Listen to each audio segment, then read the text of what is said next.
Hello मित्रों, मैं निखिलेश विश्वकर्मा आप सभी का साइंस क्लासेस में हार्दिक स्वागत करता है। मित्रों, आज मैं कल ही आप लोगों को बताया था कि कुछ ही दिनों में आप लोगों के बीच में प्रोजेक्टर के माध्यम से अपना जो है विषय को प्रस्तुत करूंगा। मित्रों, वो समय आ गया है, वो घड़ी आ गई है जो कि मैं आप लोगों के सामने में प्रोजेक्टर के माध्यम से, जो आपके सामने प्रोजेक्टर दिख रहा है, ये मेरा थंबनेल है, आप देख सकते हैं।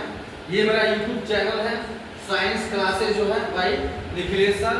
इसी चैनल के माध्यम से आपका यूपी बोर्ड का, यहाँ पे लिखा हुआ मित्रों कि यूपी बोर्ड के गणित और विज्ञान का संपूर्ण कोर्स और पीडीएफ पूरा एक साथ मित्रों आपको मिलने वाला है। पहले आप मेरे 2-4-10 वीडियो को देखिए, जानिए, तब जाके आप हमको सब्सक्राइब कीजिए। सब्सक्राइब मत कीजिए, पहले आप मेरे 2-4 वीडियो को देखिए, जानिए, तब जाके आप मेरे चैनल को सब्सक्राइब कीजिएगा। मित्रों, ये मेरा थंबनेल है, मैं छोटा सा एक थंबनेल तैयार किया हूँ। इसी थंबनेल के माध्यम से आज मेरा पहला वीडियो इस प्रोजेक्टर पर बना है मित्रों। ठीक है, बस आप लोगों का सहयोग चाहिए, आप लोगों का प्रेम चाहिए, ताकि मेरा जो चैनल है और ज्यादा से ज्यादा पॉपुलर हो मित्रों। ठीक है, मैं छोटा सा एक पहला वीडियो बना रहा हूँ मित्रों, जो आपके सामने है। एक छोटा सा मैं एक पीडीएफ में तैयार किया हूँ, उसी को मैं आज प्रस्तुत करूंगा मित्रों। बाकी कल से जो है आपको मैथ और साइंस का पढ़ने का क्लास शुरू हो जाएगा मित्रों।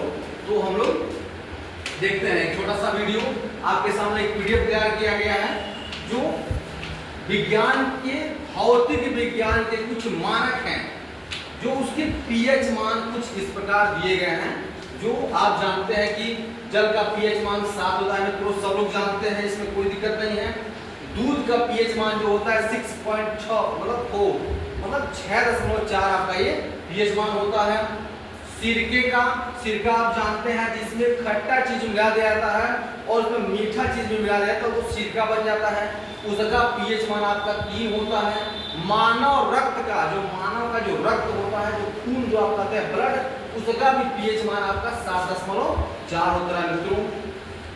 नींबू का पीएच मान, नींबू जो आप जानते हैं खट्टा होता है, उसका भी पीएच मान जो होता है 2.4 होता है। हम इसके बाद बताएंगे कौन अम्लीय होता है और कौन क्षारीय होता है, कहां से कहां तक का पीएच का मान अम्लीय होता है और कहां से कहां तक का क्षारीय होता है। मैं एक छोटा सा वीडियो बना रहा हूं ताकि देखा जाए कि आप लोग कितना हमें सहयोग कर रहे हैं मित्रों। NaCl जो आप जानते हैं, NaCl का पीएच मान आपका सोडियम क्लोराइड का सोडियम क्लोराइड का पीएच मान आपका 7 होता है। शराब जो मदिरा जो लोग सेवन करते हैं, उसका पीएच मान जो होता है 2.8 होता है मित्रों। मानव मूत्र का पीएच मान जो होता है 4.8 से 8.4 तक होता है मित्रों। मानव मूत्र का, अन्य जीव जंतु का नहीं, सिर्फ मानव मूत्र का जो पीएच मान है वो 4.8 से 8.4 तक होता है मित्रों। ये समुद्री जल आप जानते हैं, समुद्री जल खारा होता है, उसका भी पीएच मान मित्रों होता है ये 8.5 होता है मित्रों। उसके बाद आपका आंसू, जो हम रोते हैं उसके बाद जो आंसू गिरते हैं, उसमें भी कुछ अम्लीय और क्षारीय होता है मित्रों, तो उसका होता है 7.4। उसके बाद एक आता है मानव लार, जो हम भोजन करते हैं, मुंह चलाते हैं, उसमें जो लार बनता है मित्रों, जो भोजन पचाने का कार्य करता है, उसका भी पीएच मान दिया हुआ है आपका 6.5 से 7.5। अभी एक प्रश्न बनता है कि अगर हम भोजन करते हो तो हमारा भोजन कहाँ से पचना शुरू हो जाता है मित्रों। तो आप जाने कि जब हम भोजन मुंह में कर लेते हैं, जब उसको चबाना शुरू कर देते हैं, तो हमारा भोजन वहीं से पचना प्रारंभ हो जाता है, वो लार के सहयोग से होता है। उसके बाद आता है अचार, जो हम लोग अचार बनाते हैं आम इमली का, तो उसका भी पीएच मान दिया हुआ है 3.5 से 3.9 तक होता है मित्रों। उसके बाद टमाटर जाते हैं, ये भी, इसमें भी अम्लीय और क्षारीय होता है, तो इसका भी जो पीएच मान है वो 4.5 होता है मित्रों। केले में भी आप अम्लीय और क्षारीय पाते हैं मित्रों, जो कच्चा केला होता है, उसका जो पीएच मान है वो 4.5 से 5.2 तक होता है मित्रों। शैम्पू, उसमें भी आपका अम्लीय और क्षारीय होता है। तो सारा चीज मैं एक छोटा सा अगले वीडियो में बताऊंगा कि कैसे जो है शैम्पू में भी क्या अम्लीय क्षारीय होता है, तो मैं आपको अलग अलग बता दूंगा। तो इसका होता है 7 से लेके 10 तक का पीएच मान होता है।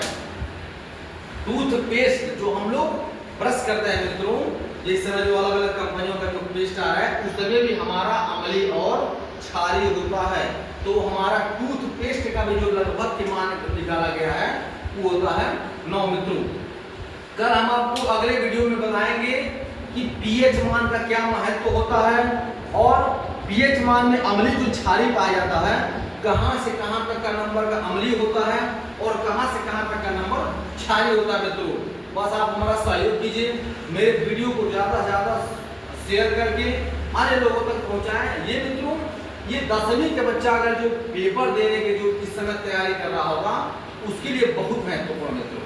तो जो आपके घर का बच्चा है, आपका भाई, जो भी आपके अगल बगल जो अगर हाई स्कूल का पेपर देने वाला है या किसी भी वनडे एग्जाम की तैयारी करता है तो उसके लिए महत्वपूर्ण